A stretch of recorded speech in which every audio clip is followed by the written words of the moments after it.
Hello and welcome to Off Script. I'm Bruce Johnson. Thanks for joining us. You must have heard the many women describe how they were sexually abused by a renowned sports doctor at USA Gymnastics and Michigan State University. Well, tonight those women have gotten justice, and Dr. Larry Nassar has gotten another 175 years in prison. Of course, he won't live that long. He was already looking at 40 years for a previous conviction, but the judge was making a point and sending a message in her courtroom today. She read from Nassar's letter in which he insisted that he had been a good doctor and treated unfairly by the courts. Inaction is an action. Silence is indifference. Justice requires action and a voice, and that is what has happened here in this court. 168 buckets of water were placed on your so-called match that got out of control. Sir, I'm giving you 175 years, which is 2,100 months. I've just signed your death warrant. I find that you don't get it, that you're a danger. You remain a danger. I am a judge who believes in life and rehabilitation when rehabilitation is possible. I have many defendants come back here and show me the great things they've done in their lives after probation, after parole. I don't find that's possible with you. Okay, we can cut the rest of this script. Everybody knows what's going to happen at this point. The judge meant for this guy to spend the rest of his life in prison, and it looks like that's what's going to happen, okay? I'm joined right now by Dr. Nicole Cutts, and we've been talking on the phone about this because I'm sure you've gotten a lot of calls on it.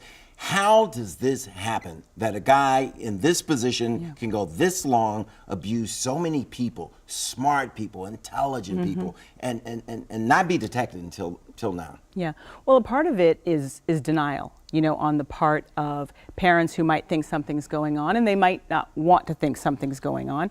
It's also that a lot of people who are abusers like this are good at it. They know how to groom people. They know how to test their limits and their boundaries. Part of the problem is also that I don't think we teach young women to speak up enough, to be assertive and to advocate for themselves. And I'm not implying in any way that it's their fault, but I do think that we need to teach young women that our bodies are our bodies and that we can say no, and if we're not comfortable, then we just need to say we're not comfortable. What do we say to our children when they try to bring this up, whether it be a doctor or a cleric or whatever? What do you say when the child comes to you and says that there's something going on here, I feel strange? You listen to them.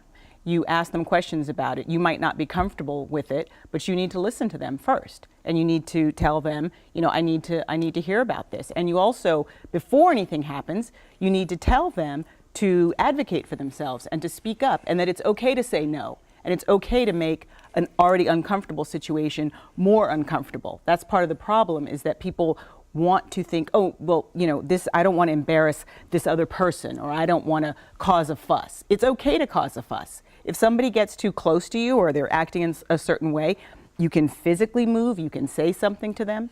We also talked about these young people, and this goes for long periods of time, undetected, they don't get some kind of treatment.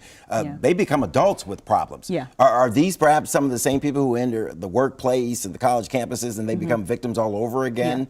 I'm thinking the whole Me Too thing. I mean, well, we see two things going on. We see people who are victimized who then become victimizers, and we also see people who are victimized whose ideas about what's normal and what their boundaries should be, they get skewed.